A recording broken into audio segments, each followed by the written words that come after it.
क्या हुआ निर्मला? किसका फोन था? अरे विनय का फोन था जी। तो तुम्हारे बेटे का फोन था तो इतना घबरा क्यों रही है? अरे बहू माँ बन गई। तब तो खुशी की बात है ना निर्मला, तू दादी और मैं दादा बन गया। अरे कैसे बेवकूफ है आप, 9 महीना में किसी का बच्चा होता है क्या? बताइए, मेरा बेटा का शादी का दिन ही कितने हुए थे? 9 महीना, और ये 9 महीना में ये बहू माँ बन गई। मैं तो सोच रही थी कि बहू के भी कुछ महीना बाकी है। हमारा बेटा उसे हॉस्पिटल ले गया और आज बच्चा भी हो गया। मुझे तो विश्वास ही नहीं हुआ। मैं बोल रही हूँ कि बच्चा कमजोर होगा, लेकिन बोल रहा है बेटा कि नहीं माँ, पूरे समय पर हुआ है, डॉक्टर बोल रही है। क्या? अरे हाँ जी, वही तो मैं टेंशन में हूँ। मेरी ही किस्मत फूटी हुई थी जो ऐसी बहू को ब्याह करके अपने घर में ले आई अपने बेटे के लिए। क्या हुआ माँ, इतना सुबह सुबह शोर क्यों मचा रही है? देखो, जो अपना काम कर रही है जो कर, मुझसे ज्यादा सवाल और जवाब मत पूछा कर। पर माँ तुम्हें सुबह सुबह क्या हो गया है जो इस तरह से बात कर रही है? अरे तो क्या बोलूं बेटा, एक तुम्हारी भाभी 9 महीने में ही बच्चा पैदा कर दी। मुझे तो लग रहा है ना, ये तुम्हारी भाभी ना चरित्रहीन है। क्या? देखिए जी, ऐसे नहीं चलेगा। बहू के परिवार वाले को बुलाइए, मैं बर्दाश्त नहीं करूंगी। पता नहीं किसका पाप लेकर के आई है हमारे घर में।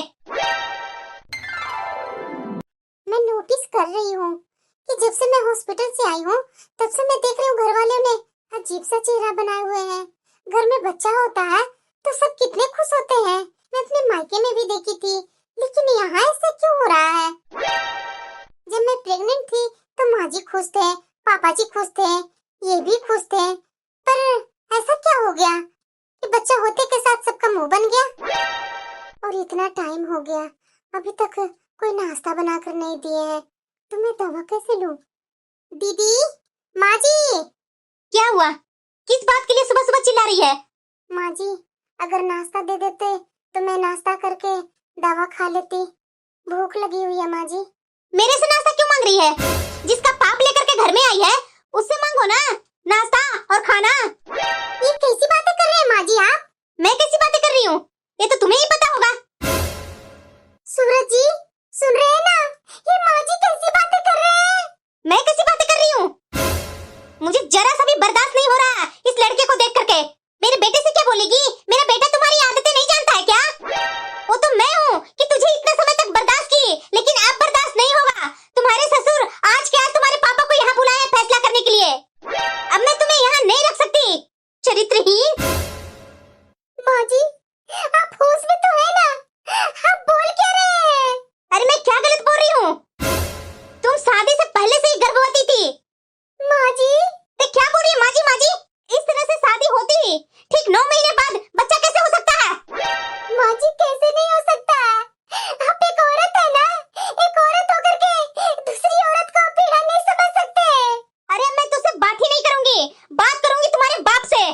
आप चुपचाप से खड़े होकर के देख रहे हैं, आपको बोलना नहीं था। सुन रहे हैं ना, ये माँ जी क्या क्या बोल करके चले गए। आप ही बताइए, मैं शादी से पहले कैसे गर्भवती हो सकती हूँ? हम लोग को अचानक यहाँ क्यों बुलाए समधी जी? सब ठीक है ना? क्या ठीक रहेगा समधी जी? अपनी बेटी से नहीं पूछा कि आपकी बेटी क्या कांड करके यहाँ आई है? कांड?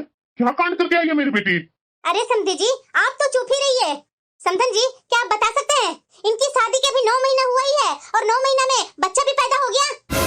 बहू शादी से पहले से ही गर्भवती थी। इस तरह से शादी होते ही ठीक 9 महीने बाद कैसे बच्चा हो सकता है? नहीं नहीं समधन जी, ऐसे तो मेरी बिटिया के बारे में मत बोलिए ना। दिमाग ठीक तो है ना आप लोग का? ऐसी बातें करते हुए आपको शर्म नहीं आई? हम अच्छे घर के लोग हैं, हमारे घर की बेटियों के बारे में आपको ऐसा बोलने का कोई हक नहीं है। अगर ऐसा कुछ होता तो क्या ठीक 9 महीने के बाद मेरी बेटी को बच्चा होता?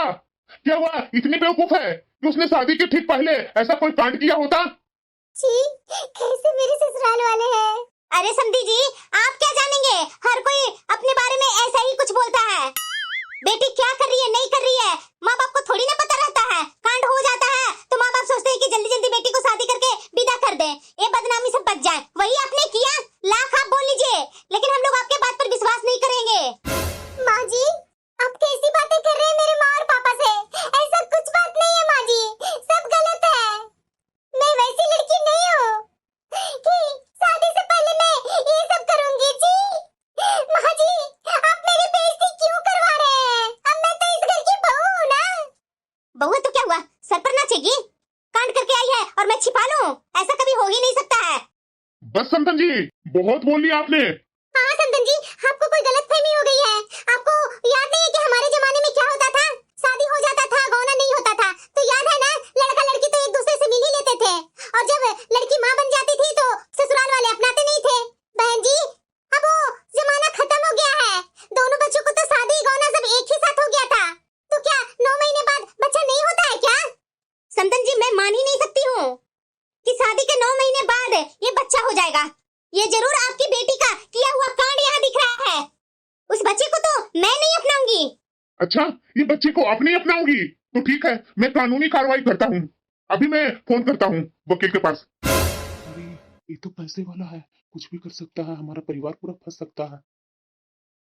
अरे निर्मला, ये सब क्या कर रही है? अभी शांत हो जाओ। ये बहू का बाप बहुत पहुंचा हुआ आदमी है। अगर एक फोन करके पुलिस को यहाँ बुला लिया ना तो हम लोग को लेने के देने पड़ जाएंगे। क्या? अरे हाँ निर्मला, हमारा हंसता खेलता परिवार बर्बाद हो जाएगा। भाई साहब, अरे हम लोग अपने परिवार हैं। अपना परिवार में क्या कहा सुनी नहीं होता है? इसमें आप फोन क्यों लगा रहे हैं? देखिए समझी जी, फालतू में हमारी बेइज्जती समाज के सामने होगी। ये सब करना छोड़ दीजिए। छोड़िए, हम लोग को गलतफहमी हो गई थी। फोन रखिए आप। हाँ हाँ जी, समधी जी बिल्कुल सही बोल रहे हैं। ये सब अभी करना सही नहीं है। अपनी बिटिया यहाँ है ना, बिटिया को देखिएगा, ये लोग परेशान नहीं करेंगे। रखिए ना फोन। अब जा रहे हैं ना, नाते रिश्तेदार हमारा कितना लंबा चौड़ा है। थोड़ा सा आगे बात खुलेगा नहीं कि आग जैसा फैल जाएगा ये बात।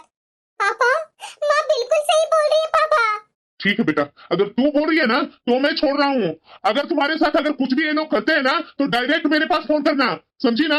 यहाँ डरने की कोई बात नहीं है। तू कुछ गलत नहीं की है तो डरेगी क्यों? मुझे पता है कि मेरी बेटी ऐसा गलत काम कर ही नहीं सकती है। मेरा संस्कार अच्छा है, गलत नहीं है। हाँ पापा, मैं तो कुछ नहीं कर सकती हूँ। मुझे नाज है कि इतना खराब समय में मेरी माँ और पापा साथ दिए। पापा, अब ऐसा कुछ मत कीजिए पापा। सिर्फ बदनामी ही होगी और कुछ नहीं होगा। ठीक है बेटा, मैं तुम्हारे कारण मैं छोड़ रहा हूँ। तुम ठीक से रहना। अगर इन लोगों ने तुम्हारे साथ कुछ ऐसा गलत किया ना तो मेरे पास डायरेक्ट फोन करना। चलो अनुराधा। आपको तो सारी सच्चाई पता है ना? तो आपकी माँ इतनी घटिया हरकतें कर रही थी, इतना घटिया बातें बोल रही थी और आपके मुंह में जुबान नहीं था। वैसे माँ गलत क्या बोल रही है? जिस तरह से ठीक 9 महीने बाद तुम्हें बच्चा हुआ है, सब तो कोई भी करेगा। बच्चों के माथे पर उसका पिता का नाम थोड़ी ना लिखा होता है। हाँ, तो आपके माथे पर भी आपका पिता का नाम नहीं लिखा हुआ है। पूना, ऐसा गलती करने का कोशिश भी मत कीजिएगा, वरना मैं क्या करूंगी आप सोच भी नहीं सकते हैं। मैं उन औरतों में से नहीं हूँ कि जो गलती न होने के बावजूद भी पति से मार खाते रहूंगी। गलती न होने के बावजूद भी मुझे इस तरह से ताने दिया जाए, मैं नहीं छोड़ूंगी। वैसे भी आपका परिवार का रिस्पेक्ट मेरे मन से उतर गया है। ये जो कांड किए है ना आपकी माँ, मेरे फैमिली वाले को यहाँ बुला करके बेइज्जती जो की है ना, ये कभी मैं जिंदगी भर नहीं भूलूंगी। कि गलत न होने के बावजूद भी मेरे माँ और पापा को यहाँ सुनाने के लिए माँ और पापा जी बुलाए थे। मेरे नजर से माँ जी पापा जी के लिए तो सम्मान चला गया। कल का ये मत बोलिएगा कि मेरी माँ और पापा को सम्मान क्यों नहीं करती है। और इतने लोगों के बीच में आप चुप होकर के साबित कर दिए कि आप मर्द नहीं है। अगर मर्द होते ना तो सबके सामने बोलते कि माँ ऐसा गलत मत बोलो, ये मेरी पत्नी है। और आपको अंदर से पता ही होगा कि ये किसका बच्चा है। मैं कितना खुश थी कि हमारे घर में बहू आई है, इस घर का चिराग देगी। लेकिन ऐसा तो कुछ हुआ ही नहीं। ये भी सोच रखी थी ना कि बड़े घर की बिटिया है तो तरह तरह का सामान आएगा, वैसा कुछ नहीं हुआ। और आज ना चाहते हुए भी हमें दब करके रहना पड़ रहा है। नहीं तो मैं इस बहू को 1 मिनट भी इस घर में बर्दाश्त नहीं करती। इसलिए कहा जाता है छोटे घर से बहू लाओ ताकि उस पर दबाव बना सके, उसके परिवार पर दबाव बना सके। लेकिन यहाँ तो उल्टा ही है। ऊंचे घराने से है ना, तो अपना ऊंचे घराना का इसका बाप धमकी दे करके गया है और ये धमकी देते रहती है। लेकिन मैं तो कभी भी उसका बेटा को अपना पोता नहीं मानूंगी। और तू यहाँ खड़े खड़े क्या कर रही है? माँ के लिए काम कर रही है, माँ को हेल्प नहीं कर सकती है? हाँ माँ, दो ना, क्या काम करना है? मैं सब्जी बना ली हूँ, रोटी सेक ले, साथ में सलाद भी काट लेना। ठीक है माँ। पता नहीं ये महारानी कब तक बेड तोड़ेगी। कैसे बेशर्म लोग हैं जो कांड करके भी कितना शान से रहती है। अरे दूसरा कोई तो चुल्लू भर पानी में डूबकर मर जाती, लेकिन ये बेशर्मों को शर्म कहाँ से आएगा? जैसा खानदान बेशर्म वैसे ये बेशर्म। इन लोग को घटिया सोच को ना नजरअंदाज ही करना होगा, क्योंकि मुझे पता है कि ये लोग नीचे और घटिया किस्म की हैं। ये लोग को जितना बोलना है, जितना गालियां देना है, जो भी करना है वो करे। लेकिन मैं तो अपने बच्चा को इस घर में उसका हक दिलवा कर रहूंगी। और अगर मैं इन लोग के कहे पर कोई कदम उठा लूंगी ना, साबित हो जाएंगे कि ये लोग सही है और मैं गलत। ये तो मुझे किसी तरह से मानने नहीं है।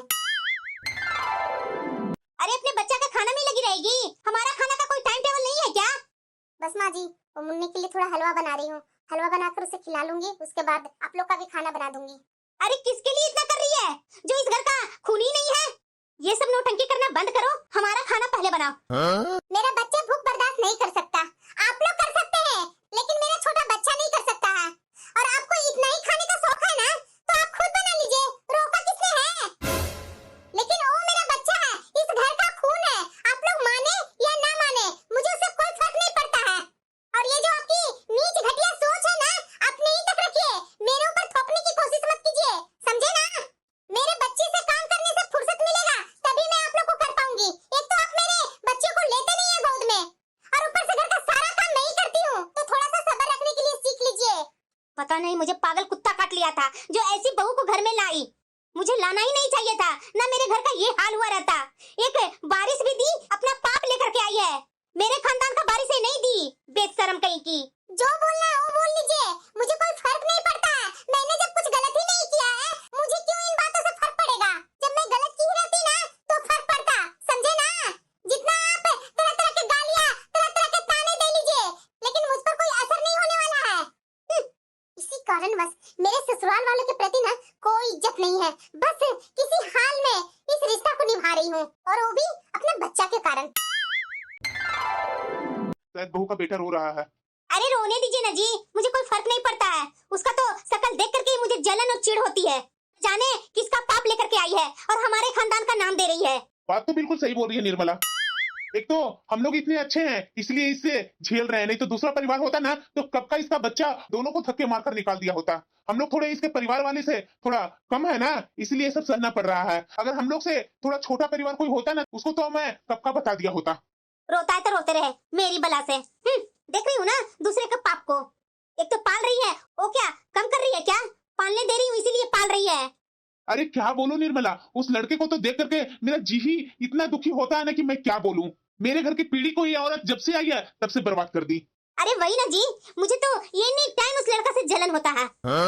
छी, कैसे लोग हैं? मेरे दिल से तो हमेशा इन लोगों के लिए बद्दुआएं निकलती है, और मुझे ये भी पता है कि मेरी बद्दुआ इन्हें आज न कल जरूर लगेगी, क्योंकि बिना किसी बात के मुझे और मेरी औलाद को बहुत जलील किया जाता है इस घर में। वो तो मेरे पापा बहुत सामाजिक और पैसे और रुतबे वाले आदमी है ना, तो उनकी अच्छी खासी पहुंच है, इसीलिए तो मेरे सास ससुर शांत हैं। क्योंकि मुझे पता है अगर इन लोगों ने कुछ बवाल मचाया होता ना, तो उनकी खैर नहीं। और कहीं ना कहीं इन लोगों के मन में यह भी बात है कि अगला तो सही है, गलत तो वो लोग खुद हैं। लेकिन फिर भी जो बदतमीज होता है ना, वो अपने आप को बहुत अच्छे से जानता है, और उन्हें भी बहुत अच्छे से पता है कि वो दोनों फालतू का बवाल मचाते हैं। इन लोग की हरकतें से हर कोई वाकिफ है कि ये लोग हैं कैसे। मेरी बद्दुआ तो इन लोगों को जरूर लगेगी, जैसे मुझे और मेरे बच्चे को हमेशा कोसते रहती है ना, सारा निकलेगा इन लोगों को। एक मेरी ननद है, वो कुछ बोलती तो नहीं है लेकिन साथ भी नहीं देती है। अपने माँ और पापा को तो इन्हें समझाना चाहिए था ना, आखिरकार वो भी तो एक औरत है ना। क्या उन्हें नहीं पता है कि क्या सच है क्या गलत है? अरे इनके सब बच्चे अपने माता और पिता का हकीकत जानते हैं, उसके बावजूद भी न मेरे पति साथ देते हैं और न मेरी ननद साथ देती है। अगर ये दोनों मेरे साथ देते ना, तो मेरे सास ससुर का औकात नहीं था इस तरह से बोलने की। मैं कैसा घटिया लोगों के बीच में आ गई हूँ। क्या सोच रही है निर्मला? अरे क्या सोचूंगी जी, देख नहीं रहे हैं कि कैसे जल्दी जल्दी समय निकल गया। अपनी बिटिया को सगाई किए हुए 3 महीना हो गया। अब बताइए, शादी का नजदीक दिन आ रहा था और नजदीक दिन में ये सब कांड हो गया।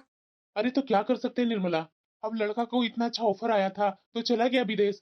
अब वो उधर से बोल रहा है कि 6 महीना बाद में आऊंगा, उसके बाद ही शादी करूंगा। तो हम लोग क्या कर सकते हैं, रुकना तो पड़ेगा ना।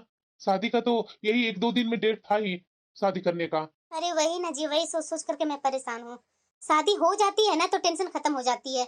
एक तरह से सगाई हुई और दूसरी तरफ है ये लड़का चला गया विदेश। पास पड़ोस वाले रिश्तेदार वाले सब फोन करके यही पूछते हैं कि बिटिया की शादी कब कर रहे हैं। सगाई तो हो गया, जब वो विदेश से यहाँ आएगा तभी ना शादी हो पाएगा। ये लोग को तो मैं बोल बोल करके थक गई, लेकिन ये लोग तो तरह तरह की बातें ही बनाते हैं। कि कहीं कुछ लड़का इधर उधर तो सोच नहीं ना रहा है दीदी, कहीं लड़का आपकी बेटी से शादी करने से मना कर दे तो? ये सब सोच सोच करके तो बहुत टेंशन होती है जी। अरे ये क्या बोल रही है निर्मला, ऐसा थोड़ी ना होगा, ऐसा कुछ नहीं होगा। लड़का का परिवार वाले को जानती नहीं है कितने अच्छे हैं। अरे बेटा क्या हुआ तुझे, इतना उल्टियाँ क्यों कर रही है बार बार? क्या हो गया इसे? माँ क्या हुआ है? इधर 2-3 दिन से तुम्हारी तबीयत ठीक नहीं है। माँ मैं माँ बनने वाली हूँ। क्या? हाँ माँ, प्रेगनेंसी किट से मैंने पता किया तो पॉजिटिव निकला माँ। अरे ये क्या कर दिया तूने? क्या हुआ निर्मला, इतना शोर क्यों कर रही है तुम लोग? अरे शोर नहीं करूँ तो और क्या करूँ जी? आपकी बिटिया माँ बनने वाली है। क्या? अरे नालायक, ये सब करने से पहले माँ बाप के बारे में सोचा नहीं तूने? माँ मैं क्या करती, हमारी सगाई हो चुकी थी, बस शादी होने वाली थी। अब वो विदेश चला गया तो मेरी इसमें क्या गलती है? उसने ही तो बोला था वो हमारी सगाई हो गई है तो हमारे बीच में इतनी दूरियां क्यों? और उसे विदेश में ऑफर मिला जॉब की तो वो चला गया, इसमें मेरी क्या गलती है माँ?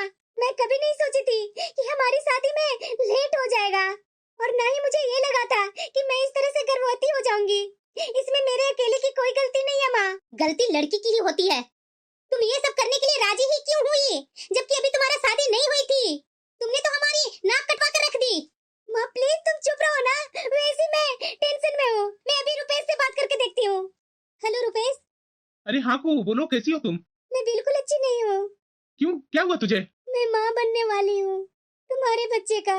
ये क्या बकवास कर रही हो तुम? किसी और का पाप मेरे सर पर मरना चाहती हो? वैसे तो जब मैं विदेश से इंडिया आ जाता तो हमारी शादी हो जाती, लेकिन अब तो शादी से पहले प्रेग्नेंट हो तो मैं कैसे मान लूं कि ये बच्चा मेरा है? रुपेश ये कैसी बातें कर रहे हो? आपके अलावा ये किसका बच्चा हो सकता है? वह तुम जानो कि मेरे अलावा तुमने किसके किसके साथ रिश्ते बनाए हैं। अब मैं तुम्हारी जैसे चरित्रहीन लड़की से शादी नहीं कर सकता। कुहू, क्या हुआ? उठो ना, लगता है बेहोश हो गई है, अभी पानी लेकर आती हूँ। मुझे तो समझ में नहीं आ रहा कि मैं क्या बोलूं। भगवान जो करता है सही करता है। अब पता चलेगा माँ बेटी को, बेटी से ज्यादा माँ को पता चलेगा किसी को बदनाम करने की क्या सजा मिलती है। माँ आप लोगों ने भाभी के साथ बहुत गलत किया, और देखो आज आपकी बेटी के साथ क्या हो गया।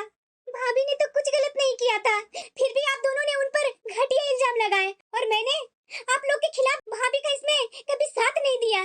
शायद मेरे मन में कहीं ना कहीं ये बात थी कि आप लोग सही है, लेकिन सच तो यह है कि भाभी हमेशा से सही थी और है, लेकिन मैं तो गलत हूँ ना माँ। भले ही रुपेश मेरे ऊपर गलत इल्जाम लगा रहा है, लेकिन गलती तो मुझसे हुई है ना। आपने बिना कुछ गुनाह के दूसरे की बेटी को जो दर्द दिया है ना, वही दर्द आपकी बेटी को आज मिल गया माँ। बस फर्क इतना है कि भाभी बेकसूर थी और मैं कसूरवार हूँ। कोई बात नहीं बेटा, मैं तुम्हारे ससुराल जाकर के तुम्हारे सास ससुर से अभी जाकर बात करती हूँ कि वो रुपेश के यहाँ जल्दी से जल्दी बुलाए और दोनों को शादी करवा दे। जो हो गया समधी और समधन जी, मुझे लग रहा है ना कि दोनों बच्चों को शादी करवा देते हैं, इसमें हमें देर नहीं करनी चाहिए। आपकी बेटी चरित्रहीन है तो हम अपने घर की बहू से कतई नहीं बना सकते। आंटी जी, चरित्रहीन मेरी बहन नहीं आपका बेटा है, जिसने मेरी बहन को बहला करके उसके साथ गलत संबंध बनाया, और अब जब उसका बच्चा मेरी बहन का घर में है तो वो उसे अपनाने से इनकार कर रहा है। किसी बच्चे के माथे पर ये नहीं लिखा हुआ होता है कि उसका पिता कौन है। ये क्या हो रहा है? एक समय था कि यही स्थिति मेरी पत्नी के साथ थी। सुना आप लोगों ने, आप लोग यहाँ से जा सकते हैं। चाहे जो कुछ भी हो जाए, आप लोगों को कुहू को अपनाना ही पड़ेगा, क्योंकि यह रुपेश का बच्चा है। हम लोग आप लोग को ऐसे नहीं छोड़ेंगे, समझे ना आप लोग? चलो माँ यहाँ से, बहुत हो गई बातें। अरे बेटा, आज मुझे एक एक कर में याद आ रहे हैं कि कैसे बहू के साथ हमने गलत किया था। उसी का परिणाम भगवान ने हमें दिखा दिया। हम लोग ने बहू के साथ बहुत गलत किया था, भगवान हमें कर्मों की सजा दे रहे हैं और कुछ नहीं है। माँ, मैं पूरी तरह से टूट गया हूँ, सच में माँ, बहुत गलत किया था, उसी को सजा मिल रहा है माँ। हमें पूनम के साथ ऐसा नहीं करना चाहिए था माँ। देखो आज मेरी बहन के साथ वही हो रहा है। एक समय था कि मेरी पत्नी के साथ यही सब हो रहा था और मैं खड़े होकर के आप लोग को साथ दे रहा था, अपनी पत्नी को जरा सा भी साथ नहीं दिया। मुझे समझना चाहिए था माँ, मैंने समझा नहीं। देखो ना माँ, कैसे मेरी बहन के यहाँ हमारी बेइज्जती हुई। एक दिन ऐसे ही पूनम के माता पिता को हम लोग यहाँ बेइज्जती कर रहे थे, ठीक उसी तरह हमारी बेइज्जती हुई माँ। पूनम, मुझे माफ कर दो पूनम। हाँ बहू, हमें माफ कर दो। बहू, हमने तेरा बहुत दिल दुखाया है। हमें पता था कि मेरा बेटा का ही बच्चा है, फिर भी शादी के 9 महीने बाद तुरंत तुझे बच्चा हो गया था। हमें पता नहीं तुझे क्या क्या बोल करके तेरा दिल दुखाया। तेरी हाय हमें लगनी ही थी ना बहू। तूने तो कोई गलती भी नहीं की थी, फिर भी तुझे अपमानित करते गई। मेरी बेटी ने तो फिर भी गलती की है बहू। पता नहीं उसके नसीब में क्या लिखा है। बहुत घबराहट हो रही है बहू मुझे। मुझे इन लोगों से कोई हमदर्दी नहीं है। आज इन लोग को माफी मांगने से भी मुझे कोई फर्क नहीं पड़ रहा है। आज जब खुद दुख दर्द में है तो उन्हें एहसास हो रहा है कि दुख दर्द क्या होता है। आज मेरी दुख दर्द की नहीं याद आई है, और पिछले कुछ सालों से मैं खून के आंसू रो रही हूँ। तब तो इन लोगों को मेरे दुख दर्द दिखाई नहीं दे रहा था। हाँ, पर मैं ये नहीं चाहती हूँ कि मेरी ननद के साथ कुछ गलत हो। गलती दोनों की थी और सजा सिर्फ मेरी ननद ही क्यों भुगते। मैं रुपेश के घर अपने पापा के साथ जाकर के बात करती हूँ, देखती हूँ कि वो शादी के लिए कैसे तैयार नहीं होते हैं। हेलो पापा। हाँ बेटा, कैसी हो तुम? ठीक हो ना? हाँ पापा, मैं ठीक हूँ, लेकिन आपसे मुझे एक काम है। क्या काम है बेटा? आपको मेरे साथ है अभी के अभी रुपेश के घर जाना होगा। पर क्यों बेटा? तुम्हारी ननद के अभी शादी नहीं हुई है, उसका ससुराल जाकर के क्या होगा? पापा आप आइए ना, आपके आने के बाद ही पूरा बात बताती हूँ। ठीक है बेटा, मैं आता हूँ। आप लोग जल्दी से जल्दी तैयार हो जाइए रुपेश के घर जाने के लिए। अच्छा, तो तुम आ ही गए ना।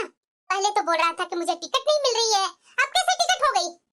रुपेश, ऐसी घटिया हरकत कैसे कर सकते हो तुम? बहू के घर में तुम्हारा बच्चा है और तुम शादी के लिए मना कर रहे हो। क्या बकवास कर रही हो भाभी आप? यहाँ आपके साथ शादी के बाद आपका बच्चा होने पर भी सास और पति आप पर विश्वास नहीं कर पा रहे थे, और मैं शादी के पहले कुहू पर विश्वास कर लूं? तुम्हें ये सब बातें कैसे पता चली? ये सारी बातें छुपी नहीं रहती है, हमें सब पता है कि तुम्हारी सास और तुम्हारा पति तुम्हारे ऊपर क्या इल्जाम लगाते थे। जब वो शादीशुदा बहू के ऊपर इल्जाम लगा सकते हैं, फिर भी कुहू तो अभी हमारे घर की बहू भी नहीं बनी है, तो हम उसके ऊपर कैसे भरोसा कर लें?